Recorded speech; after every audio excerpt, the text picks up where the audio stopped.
Well, thanks for having me. Really good to be here. So we're going to talk about sustainability innovations in apparel and fashion, and I'll give you a bit more information on the organization I work with as well, just to give you some ideas of what's out there. Really, my goal today is kind of twofold. I want to highlight how the science is applied to an industry that might surprise you, in ways that might surprise you, and show you how the skills that you're learning now are really crucial to solving some of the issues that we have in this massive industry of textiles and apparel. So I'll do a quick introduction. We'll talk about some of the broad sustainability issues, kind of on a global scale. Then we'll zoom in and look at a couple of things that we all have in our closets and talk about the impact of those things and how we might be able to improve that. I'll show you some of the kind of far out innovations that are happening, and then we'll kind of take it back to the kind of work we do and how that all comes together. And if anybody has any questions or comments as we go through, just flag me down, interrupt me, no problem. I really want to hear your thoughts. Yep. Okay. And if you can't hear me, just wave at me from the back there, okay? So just really quickly, I wanted to also find out kind of who's in the room here. So I'm wondering what everybody's studying, and we can't really go around and do that, but who's in the sciences? Most people, or half the people. Biology, chemistry, yeah. Anybody in design or engineering? Yeah. Woo! All right, welcome. Great. And was there anybody who had a special reason for joining today, something you're really interested in finding out, something you want to make sure that we cover? Any special requests? No? Okay, if you come up with one, just shout it out. To give you a bit of an introduction to who I am and how I got here, Sarah did a bit already, but I put together this slide, and you'll see the common theme through these pictures is water. I grew up in Oregon, beautiful place, recommend that you all visit, and then came actually out to Boston for my undergrad, went to Boston University. And I started out studying biology and classics, and then ultimately classics and religion and photojournalism. So things that you wouldn't expect would lead into sustainability necessarily, or fashion and apparel. From there, with no idea what to do with my major, went off to Peace Corps, as Sarah mentioned. And I lived in a village in the middle of the Amazon, in a country called Suriname that nobody has ever heard of. And what was the most impactful thing to me there was that we didn't have reliable access to clean running water. So I really saw firsthand what that meant for the health of my community, for the economic development, for education, and all of these different factors. So one of the big projects we worked on was building a running water system, but experiencing that firsthand really kind of shaped my career path going forward, and I was really interested in access to clean water and what that meant for communities. So I came back and got my master's in Philadelphia, and then moved to Amsterdam, and that was where it really all came together. I'd been wanting to work in sustainability, really was focused on this idea of access to clean water and economic development, and kind of assumed that food is where you go to do that kind of work. And then really started to learn about the garment and textile industry and all of the environmental impacts of that industry. So that's where it all kind of came together for me. And I started working with a not-for-profit consulting firm in the Netherlands, working on sustainable fashion, and spent about 5 years there, and now I'm back and have a new startup company called Go Blue. So Go Blue is a sustainability accelerator for apparel and textiles industry. And our mission is really to accelerate our clients' ability to operate in a sustainable way. So we were launched in January of this year, so we're coming up on 1 year old. And we're actually headquartered in Hong Kong. We have a core team of 4 and a broader team of 8 people, and we span the globe, 3 continents and 5 different countries. So that presents some unique opportunities and challenges and, from an organizational perspective. But it's a really interesting industry to be in, to start.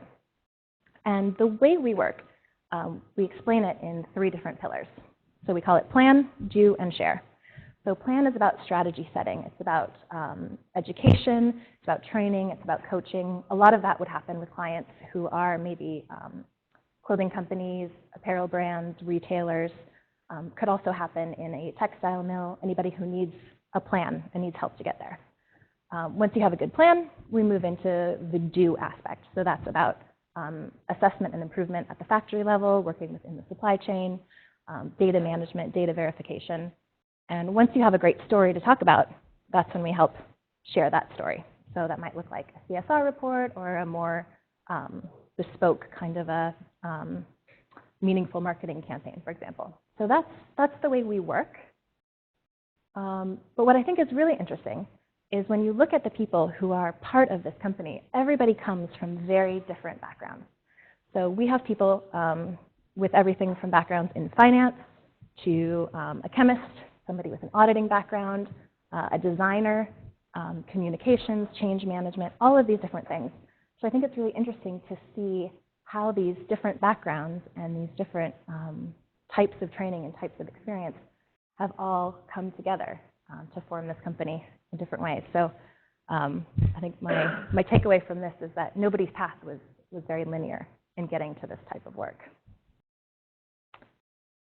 So when you think about jobs in apparel and textiles and fashion, you probably think about designers, product developers, buyers, kind of the standard people that are really connected to the product.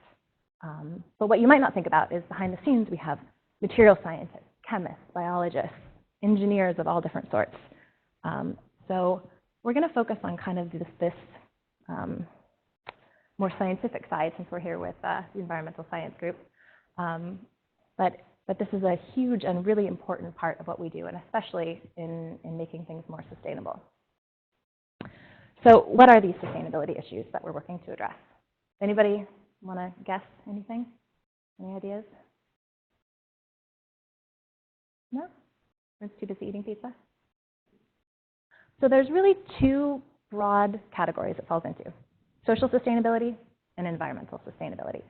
So with our industry, it almost always boils down to water, energy, chemicals, and waste on the environmental side. So we're going to focus on that for today. But I don't want to gloss over the social side either, because that's really important. And this is something that's been on the radar for the industry for longer than the environmental issues. And a lot of progress has been made, not enough progress. But just to give you an overview of what some of these social issues are, I'm going to play a short video for you, and then we'll scoot right back to the environmental side. So this is a trailer from a documentary called The True Cost. Has anybody seen that already? No? All right. We'll see if you want to after you see this.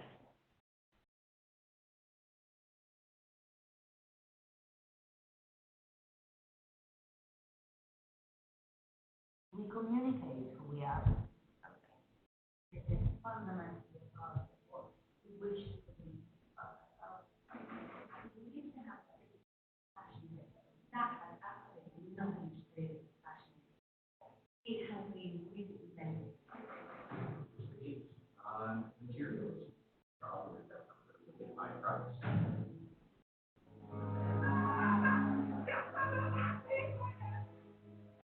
Factory collapsed, killing more than 1,000.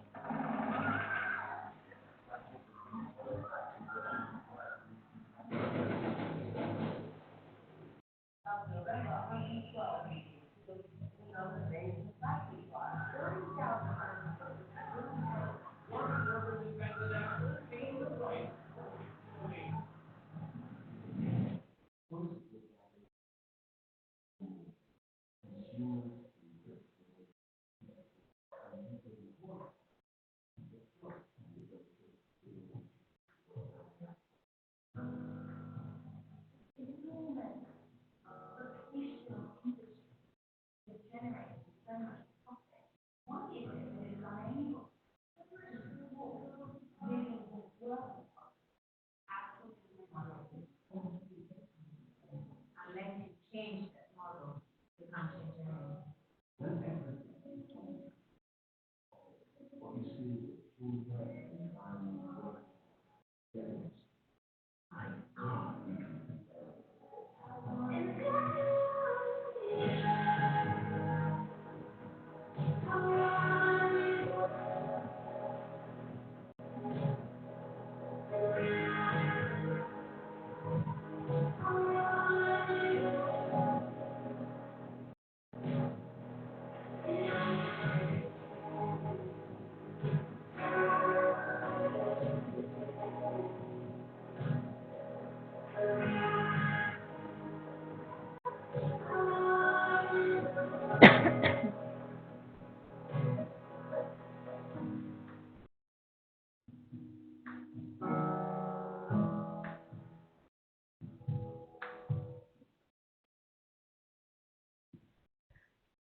think that's pretty intense. Is anybody surprised by the things you saw there?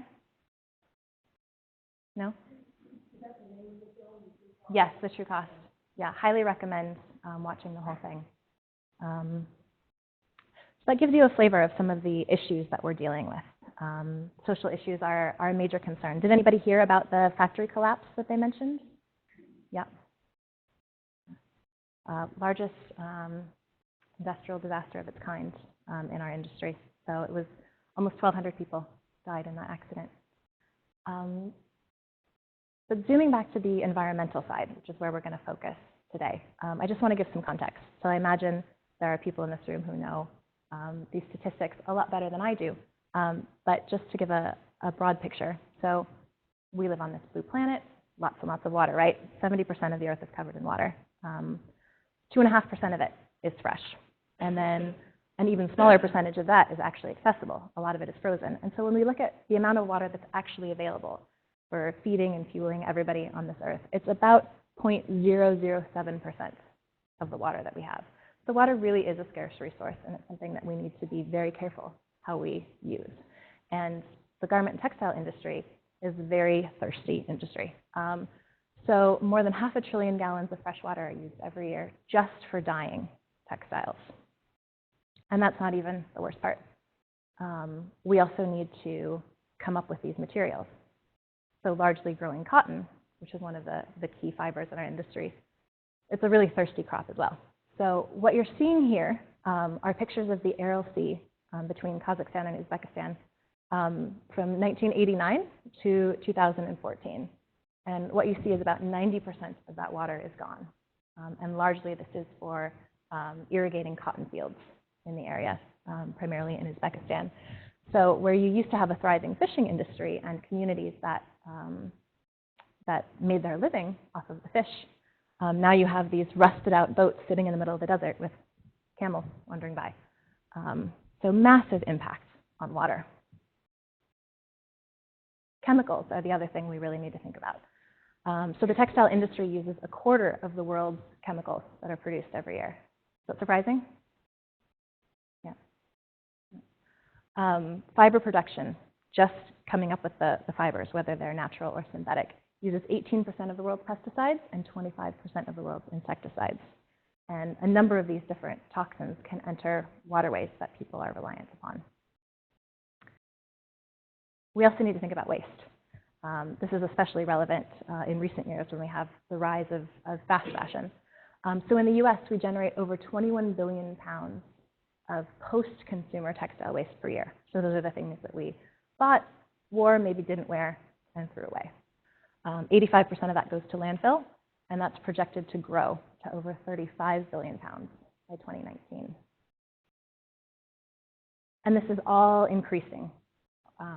So what you can see is the projection for fiber usage is shooting way up, particularly for synthetics going forward. But what I think is a really interesting statistic is that over the last 20 years, clothing prices in the UK have been cut in half. But global production of garments has more than doubled. So people are buying more and more, and they're buying cheaper and cheaper. And this all has implications for the environment and for the people who are making our clothes. Did you know that fashion companies used to produce 4 to 6 collections a year? So you'd go into the store, and then maybe you go back 6 weeks later, and it's all the same stuff? Doesn't happen anymore, right? You can go into one of the larger fast fashion stores, go back a week later, things are totally different. So some of those fast fashion brands are producing 24 collections a year now, compared to the 4 to 6 that they used to do.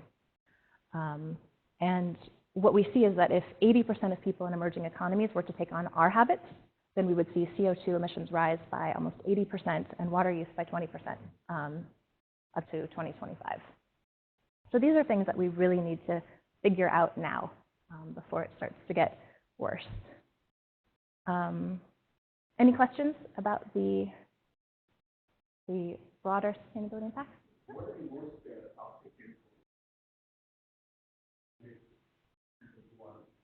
So there are quite a few. There's it's interesting that you ask. There's a Greenpeace campaign that was launched a few years ago called Detox. And what they've done is they've highlighted 11 chemical groups that they consider to be the most serious. They're all bioaccumulative, persistent, mutagenic, carcinogenic, and some of them, so let me think, heavy metals are in there, PFCs are in there, APEOs are in there. So if you're interested in the list, I can certainly get you that list. It really depends on what's being produced and where it's being produced. But that list of 11 is probably a good place to start if you're looking for the worst ones. What's interesting is that 9 of those are already legislated in the EU, but not in the US. Yeah. Yeah.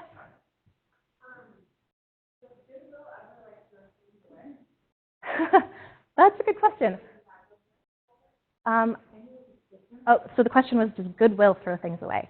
I don't know the answer to that. I imagine that what happens with a lot of these companies that recycle or sort textiles is that they sort them into different streams. So sometimes it goes to an upcycling stream, sometimes it goes to a resale stream, sometimes it goes to a downcycle stream, so maybe something becomes insulation or rags. And the idea of textile to textile recycling is much more difficult than you would think. So that's a very, very, very small percentage of it. So I imagine things that are not even downcyclable or resellable probably do get thrown away, but I don't know specifically what goodwill does. Yeah. Yeah. Sorry, one more. On our last one, we talked about the 80%.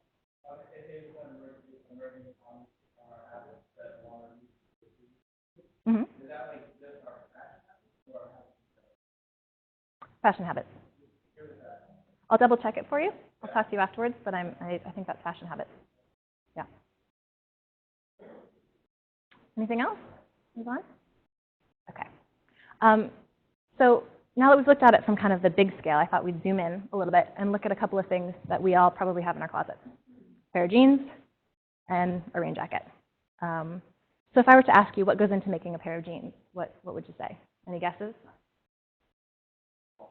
Cotton. Yeah. You got to grow your cotton. Yep. Dyeing it. Hugely impactful. Yep. Anyone else?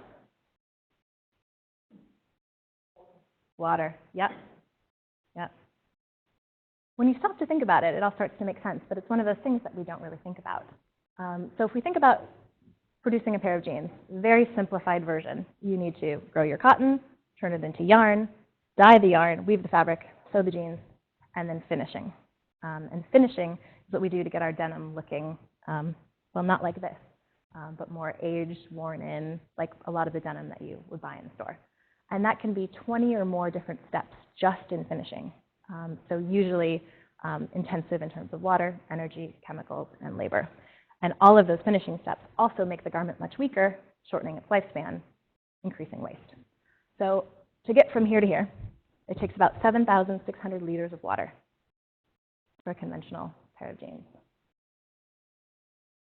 It's pretty surprising. So what can we do better? There are, yeah? Per pair. Per pair. And you'll see different statistics, and they range between about 4,000 and 9,000. So I took one of the middle ones. Because different people calculate it differently. It depends on where the cotton is grown. So that's kind of a middle range.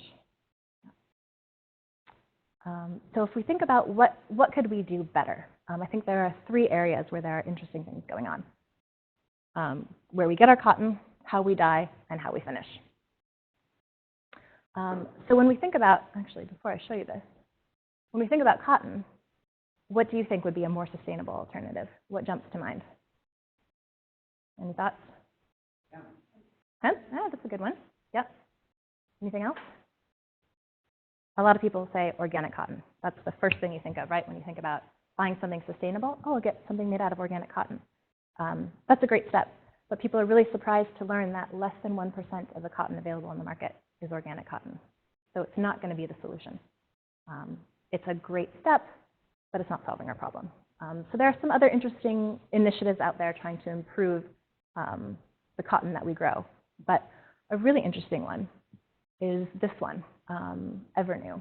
So does anybody own anything made out of Tencel, Modal? Do those fabric names sound familiar? Okay.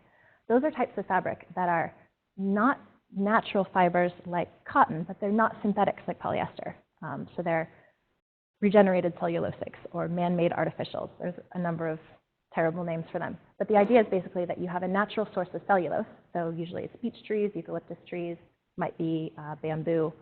And then you use a chemical process to turn that into a fiber. So it's natural based, but not a natural fiber. But what Evernew is doing is using post-consumer garment cotton waste and using that as the source of their cellulose to make this regenerated cellulosic fiber. So Levi's partnered with them, and just this year they've introduced the first 100% recycled cotton pair of jeans made out of this Evernew.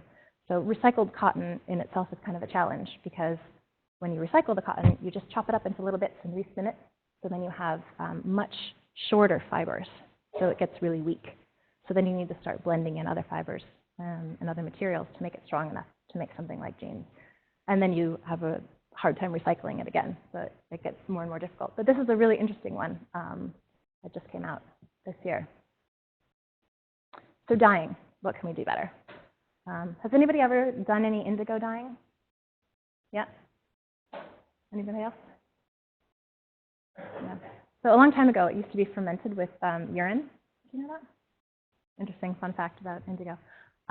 So the way that indigo dyeing is done is that basically you have these really long stretches of machinery with lots and lots of warm water baths because you have to take your yarn and you dip it into the water bath and it absorbs a little bit of the indigo, and then it needs to oxidize in order for the color to develop. So then it needs to oxidize, and then you need to dip it again, soak up a bit more dye, oxidize again. So these things can be a mile long of heated water baths and machinery going along. So what can we do that's better? We have new dyes that have more sites where the dye can bond to the cotton. So they can do fewer dips, use much less water, much less energy. And there's also a newer type of dye that's just come out in the last couple of years where it's an indigo-based dye that lets you then wash it out more quickly so that when you get into that finishing stage that we talked about, you can go through in maybe 10 steps instead of 20, 25 different steps. So these are things that really we're relying on our chemists and our biologists to help us figure this out. And finishing is where it starts to get really interesting. You don't see so many pairs of jeans like this here. When I lived in the Netherlands, it's like what everybody wore. But there are really interesting things you can do with finishing also. So people are figuring out how to use enzymes to process their denim. So different enzymes might attack the cellulose and give you that faded look. Other ones might work on the indigo itself and pull out the color. Really interesting things you can do, and you can combine different steps together when you're using enzymes because they're really specific. Stonewashing is something that you don't think about. You think, oh, you stonewash your jeans, they come out a little bit soft, it's great. But what you really need to do is you need to mine pumice stones, transport them, throw them into the washing machine with your denim, tumble them all around, you get pumice dust in the air, you have workers breathing in the dust, the health and safety issue, you're abrading all of your zippers, you've got more waste, so it's always more complicated than it seems. So we now have new machines that have removable abrasive drums on the inside to mimic that stonewashing. We now have formaldehyde-free resins. So if anybody has jeans that have the kind of the 3D whiskers and the wrinkles that look like they're ironed in, likely done with formaldehyde. So we have new versions that don't have those harmful chemicals in them.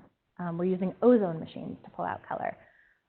Ice blasting is a really cool one. That's a new replacement for sandblasting. Does anybody know the issues with sandblasting in denim? No? It's really big the last few years, starting kind of in the late 90s, I think, in Turkey. You had people doing sandblasting, so basically shooting a hose full of sand at your denim to get that faded out look. They were developing silicosis and pulmonary edema and dying. And these are diseases that you get from inhaling the silica dust. And it might happen in the construction industry over 20, 25, 30 years. It was happening in the denim industry in months. So there was this big backlash to sandblasting. Most of the brands out there now have bans on sandblasting in their supply chains.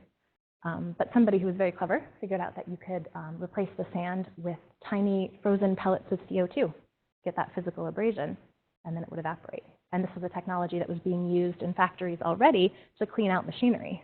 You have little places where they couldn't reach in. Now they're using it to replace the sandblasting. And laser processing is a really interesting one. I brought a video to show you of that too.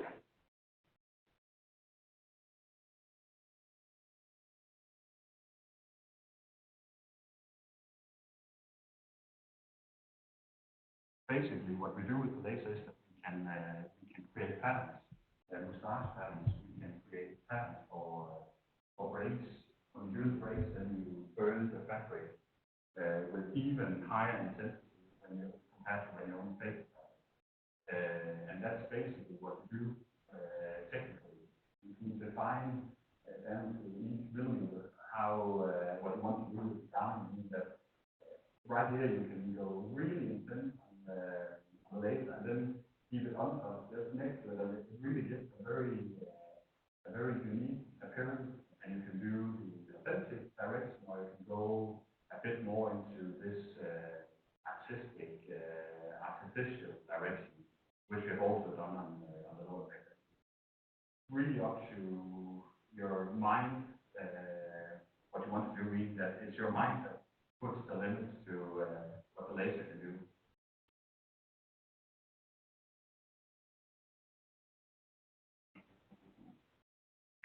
So one of the things that I love about that video is that he says, you know, you can be creative with it. And really using laser like this opens up possibilities that you could have never done in conventional denim processing.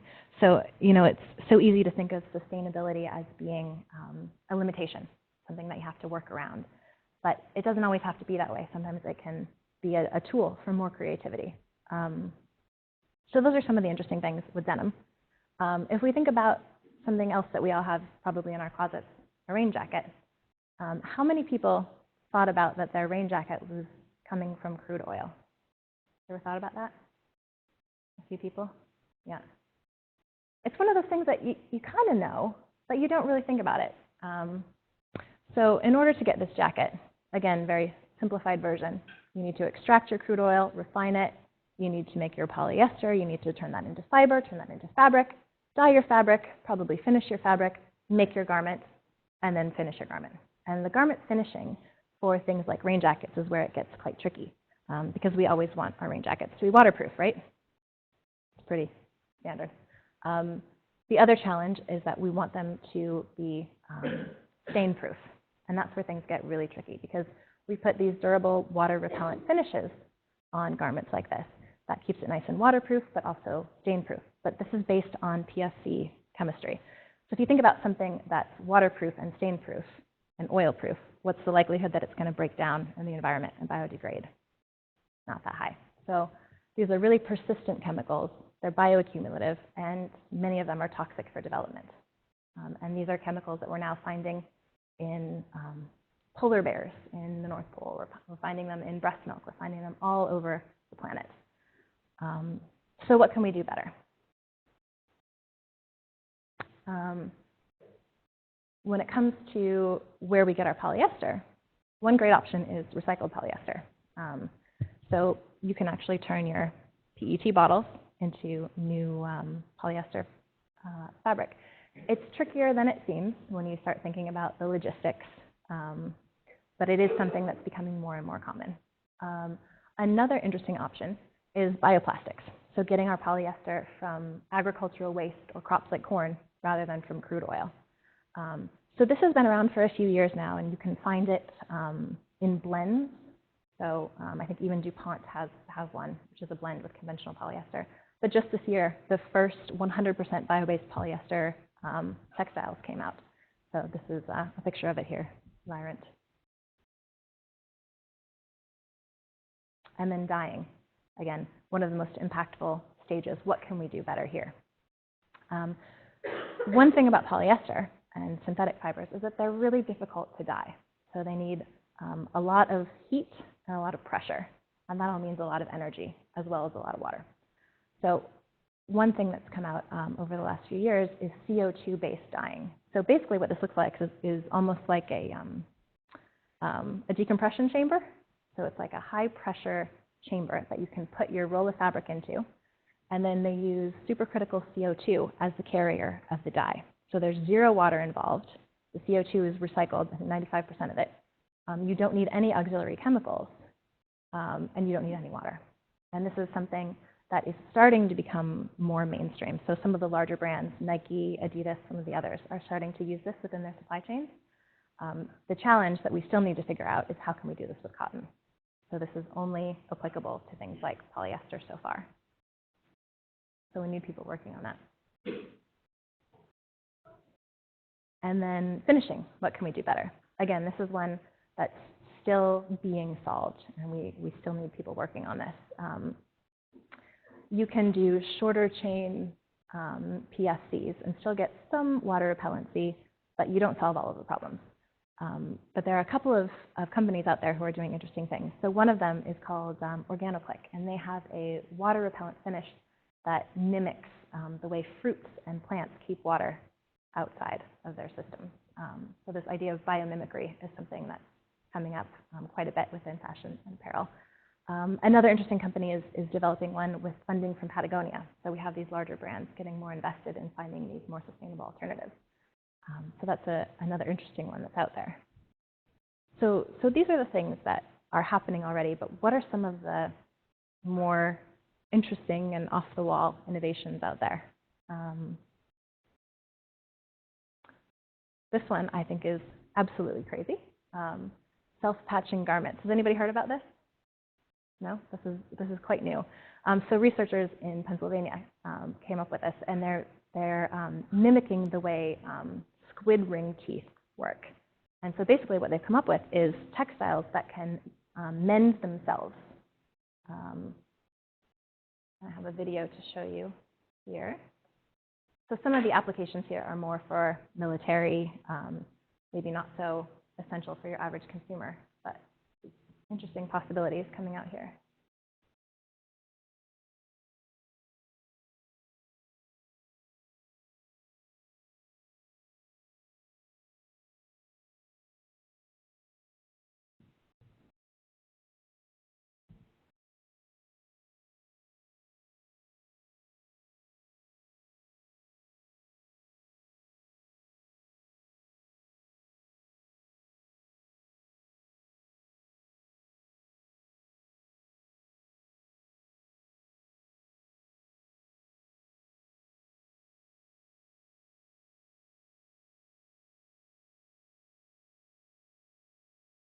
So that's just with water.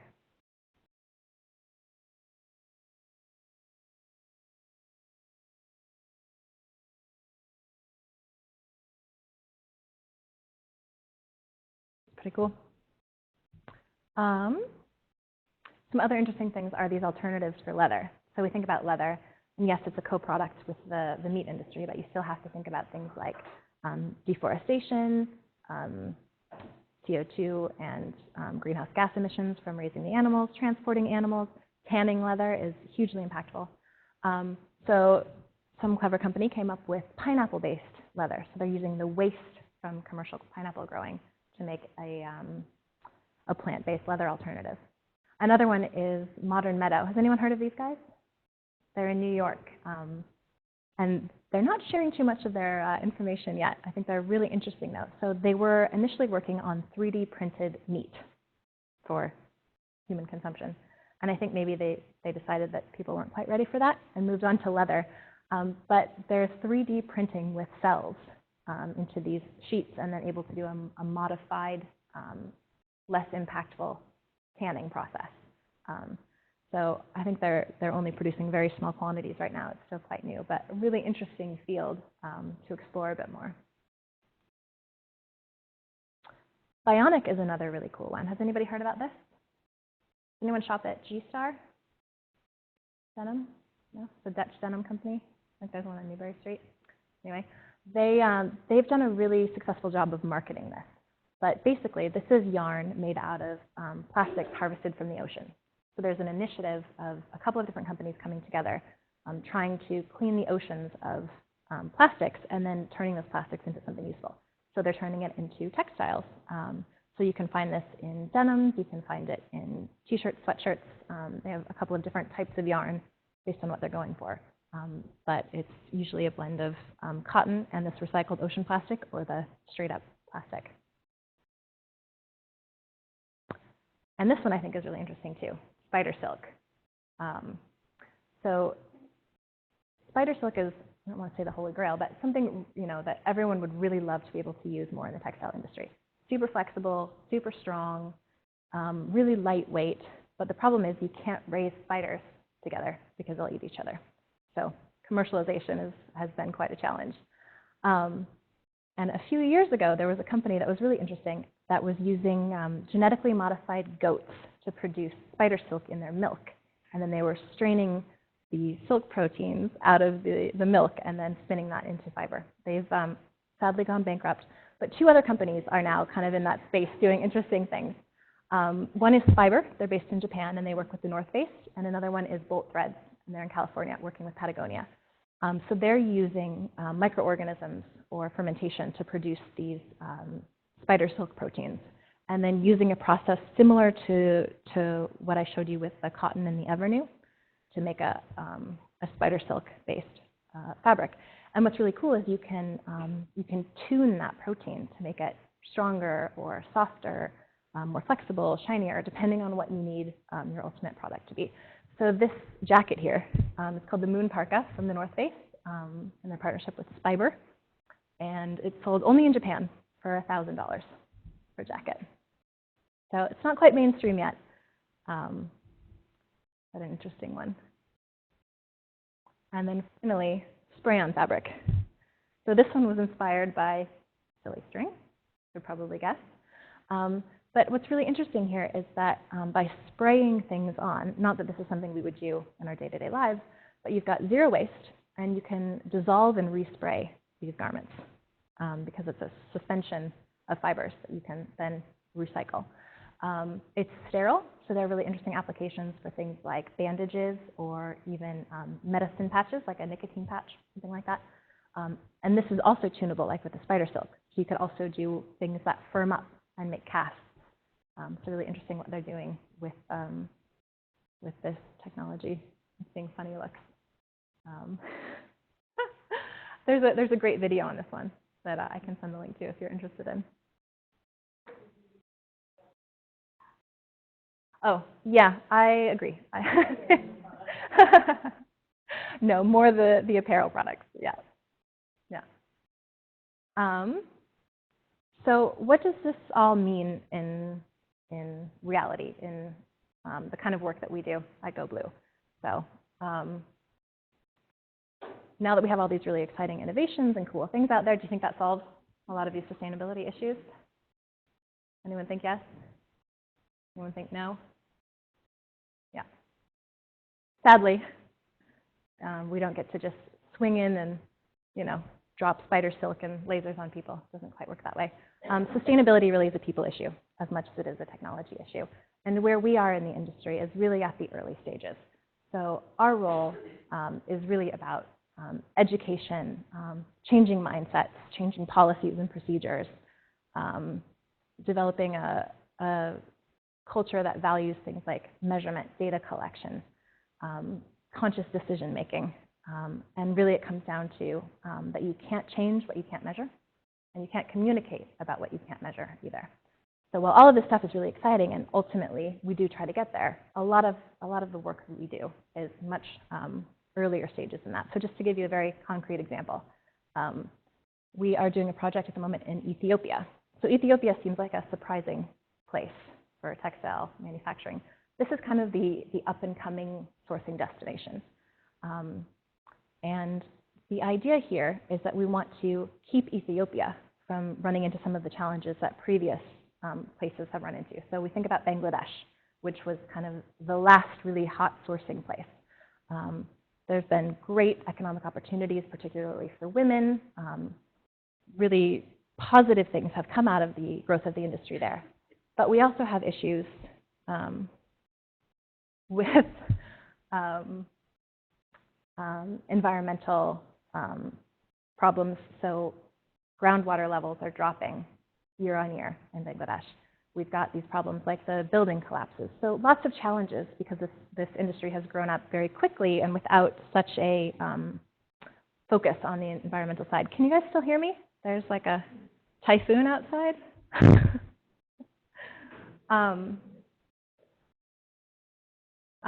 Thank you. Thanks. So our goal is really to help Ethiopia start growing in the right direction so that as things scale up, we've got the right practices in place. So our approach really focuses on 3 different streams. The first is supporting local agencies to work on the ground, day-to-day basis, helping them get the skills they need to keep this project going while we're not there. So this focus on sustainability. The second is working closely with factories. So the factories that are in Ethiopia already, helping them to assess their own performance and then start improving what they're doing. And then working with the broader industry, training them, giving them the tools they need to start improving by themselves if we're not able to work directly with them. But the work with the factories is really the meat of it. So what does that actually look like? So we're going in, we're walking through the factories, we're assessing them on social criteria, environmental criteria, water, energy, chemical usage, and working with them very consistently on how do we improve that. So that's doing things like chemical inventories, chemical management systems, substituting hazardous chemicals where we find them, and making sure that they have their proper policies and their standard operating procedures in place. So this is what the day-to-day work of sustainability in textiles and apparel looks like. And while that might sound a little bit less glamorous than some of the other innovations out there, this is really how you make change.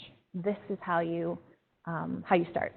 And when we think about the size of the industry, little changes that we do can really scale up. One great example, it seems so silly, but you can walk through a lot of these dye houses and they'll just have a hose laying on the ground, just spewing out water every day. And that might be water that they've already pre-treated so that they can use it within their factories.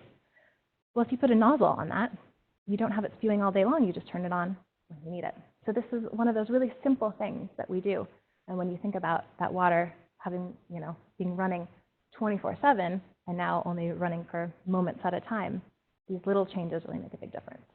So this is how you reduce water usage and minimize hazardous chemicals, reduce energy, start using renewable sources of energy, make cleaner clothes, and ultimately improve the lives of people who work in these manufacturing regions. And then later on, we'll start with all the fancy stuff. But that's how we work. So I hope that gives you an idea of some of the sustainability concerns, what we're doing about it, what some of the options are, and how the things that you're studying and working on can really be applicable. So if anybody has any other questions, I'm happy.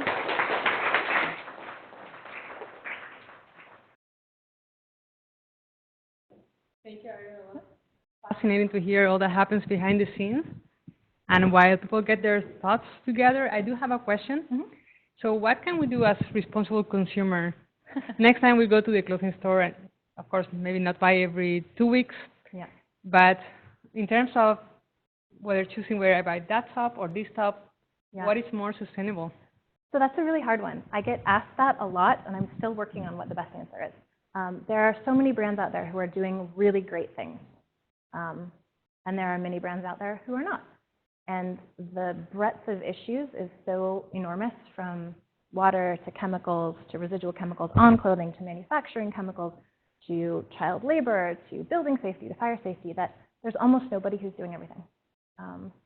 So it's really hard to say, shop here or don't shop there, because even the people or the companies that are doing so many great things, because the industry is so complicated and there's so much outsourcing and the supply chains are so opaque, even the companies with the best of intentions have slip-ups and there are mistakes. Right. So what I tend to think instead is that you need to make sure that you need something, wherever you buy it from. Do you need it? Do you love it? Can you properly care for it? So if that means dry cleaning, if that means repairing, one of the biggest issues really is consumer care and consumer waste. And then the other thing is ask a question. Ask a question of the sales staff, ask a question of whoever you see in the store. And what people don't understand or don't give enough credit to is that these companies are listening to what is said in their stores. There's a company where if you get 3 questions, this is one of the largest clothing manufacturers out there, if 3 questions get asked on the globe, top management knows about it the next day. So ask a question. Even if you don't know what to do with the answer, even if the salesperson has no idea what you're asking, they will take note that you are asking. And that really starts to make a difference. And line dry your jeans. We'll just go around. So this is really fascinating. I have a question. Is there a regulatory agency that, manages or is concerned about, pollution, not only in the United States, but globally? Because like you said, a lot of production happens in other countries. So, I mean, the bottom line is what incentivizes companies to pay for your services? Is it the fact that, they can put a label on it, or it's ISO certified, or people will pay more? I mean, after all, it's cost to them, right? Yeah, sometimes, not always. So there's a couple of things in that question. So is there a regulatory body? Globally, there's not one consistent one. There are a number of different certification systems out there that tend to focus on different aspects of it. So that gets complicated because a lot of consumers don't know, what does it mean if this is Blue Sign certified and this is GOTS certified, and what's the difference and how do I know? So it's really hard on the consumer side. But there is a push to standardize that. So there's the Sustainable Apparel Coalition is a collective of global brands that are really working over the last few years to come up with a harmonized system for measuring the performance of the industry. And ultimately, their goal is a consumer-facing rating system on a garment. So that's going to be really a challenge, but that is their goal. Regionally, there are different governing bodies. So in Europe, they have legislation, which is, I think, the most comprehensive chemical legislation in the world, called REACH. But that's something that we don't really have an equivalent here. And the focus there is also on residual chemicals. So what's on the stuff we're importing, not necessarily what's going into the water over there where we're making it. And again, the Greenpeace campaign that I mentioned earlier has really pushed this idea of what's going into the water over there. So a lot of companies have what's called a restricted substances list, and that's something that, so it's a list of things that they don't want to see on their final garments. What the push has been for lately is a manufacturing restricted substances list. So you can't use that at all, whether it's on the final product or not. So a lot of companies are starting to use that. But what incentivizes them to work with us, that is about a few different things. There's definitely reputational risk. So if your clothes are found in the building that collapses, or if the factories in your the workers in your factory are passing out on the job, or something is found in your garments, that's a problem. Sometimes if something's found in the garments, that's a big enough problem that things have to be recalled or they can't be sold. But we also have consumers starting to become more aware of these issues and starting to ask questions. So there's a push by consumers and also a push by some of these coalitions to really start working on this. And in many cases, you can also, it doesn't necessarily have to be an added cost. So if we're saving water, that's a cost saving. A lot of these countries will say, oh, water is free. We just dig a hole in the ground and we suck it up and it's no big deal because they don't have a centralized water system. But the fact is, if you're using this much water, you have to heat it, you have to treat it, maybe you have to transport it. If you're using this much water, you're saving a lot of energy, that's saving direct costs. So there's a few different reasons that they would work with us, yeah. Did that answer your question? Okay. I'm definitely going to Google, where I can buy some, if I need to get new clothing, where I can buy a sustainable, long-lasting item for the future. So this has really helped me kind of become aware of that. I work in the Tufts Office of Sustainability here, and every Earth Day, it is my first year here, but every Earth Day we organize an event where there's a giant clothing swap. Right about that. So so everyone kind of brings in their clothes. I think it happens in the quad, and kind of trades and sees if they can find something new. And I love clothing swaps personally with my own friends. it's a really great way to get new clothing that is just recycled from someone else. So I guess it's just a plug for that. And also, what was your master's in? I'm curious about that. So it was a program called Nonprofit Leadership at University of Pennsylvania, and it was kind of a new program. I think I was the second cohort. So they changed the name a few times. It was Leadership for Social Change for a while there. But it was a collaborative program between the School of Social Policy, the Business School, and the Arts and Sciences. And so it was very customized. I thought it was great. If anyone's interested, ask me about it. Fantastic program.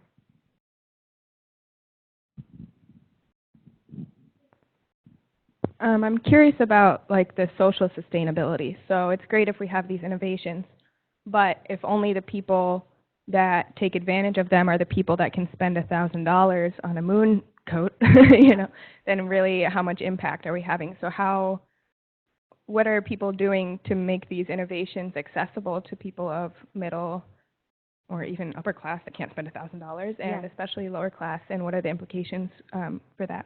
Yeah. So yes, the moon parka is totally a kind of a blue sky kind of a thing.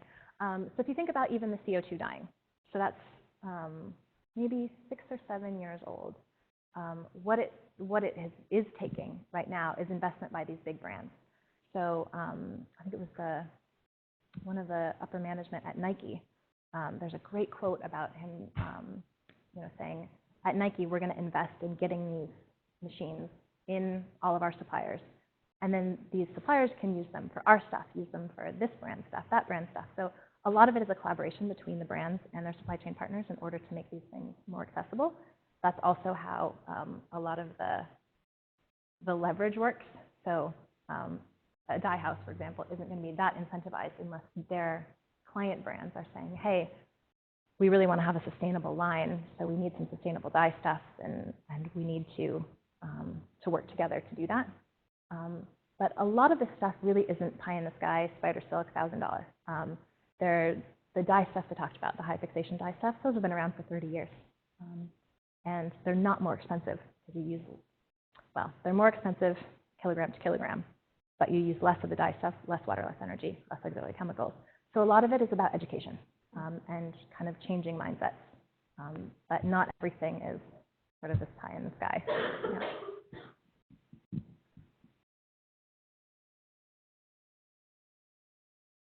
Any other questions? Okay, well, let's thank Ariel once more. Thank you.